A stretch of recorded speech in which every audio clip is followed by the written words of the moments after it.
ചാണ്ടിമോൻ്റെ ഒരു തള്ളു കേൾക്കണേ. നിമിഷപ്രിയയുടെ മോചനത്തിന് ചർച്ചയ്ക്കായിട്ട് ഒറ്റ ദിവസത്തേക്ക് ദുബായ് പോയി അത്രേ. കോഴിക്കോട് ഗ്രൂപ്പ് തർക്കത്തെ തുടർന്ന് ഒരു പരിപാടിയിൽ നിന്ന് വിട്ടുനിന്നതാണ്. ആ വിഷയവുമായി ബന്ധപ്പെട്ട് തീവ്രമായ ചർച്ചയെ ഒന്ന് ലഘൂകരിക്കാൻ വേണ്ടി അടിച്ച ഡയലോഗാണ്. യമനിൽ ജയിലിൽ കിടക്കുന്ന നിമിഷപ്രിയയെ മോചിപ്പിക്കാൻ വേണ്ടി ദുബായിൽ പോയി ചർച്ച.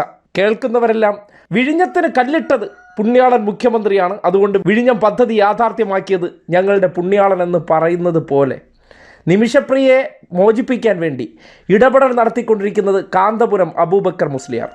അതിന് തുരങ്കം വെച്ചുകൊണ്ടിരിക്കുന്നത് ഒരു യുവ MLA ആണ് എന്നുള്ള വ്യാപകമായിട്ടുള്ള വിമർശനം ഉയർന്നിരിക്കുന്ന പശ്ചാത്തലത്തിലാണ് ഗ്രൂപ്പ് വഴക്കിൻ്റെ അടിസ്ഥാനത്തിൽ കോഴിക്കോട് DCC പ്രസിഡന്റ് പറഞ്ഞിട്ട് പോലും ടി സിദ്ദിഖിൻ്റെ സമ്മർദ്ദത്തിന് വഴങ്ങി ഷാഫിയുടെ പരിപാടിയിൽ പങ്കെടുക്കാതെ വിട്ടുനിന്നതിന് അദ്ദേഹം നൽകിയ വിശദീകരണം ഒന്ന് കേട്ടെ.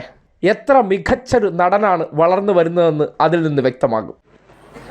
ഞാൻ മെനഞ്ഞാന്ന് വരെ ഇന്നലത്തെ പരിപാടി എനിക്കില്ലായിരുന്നു.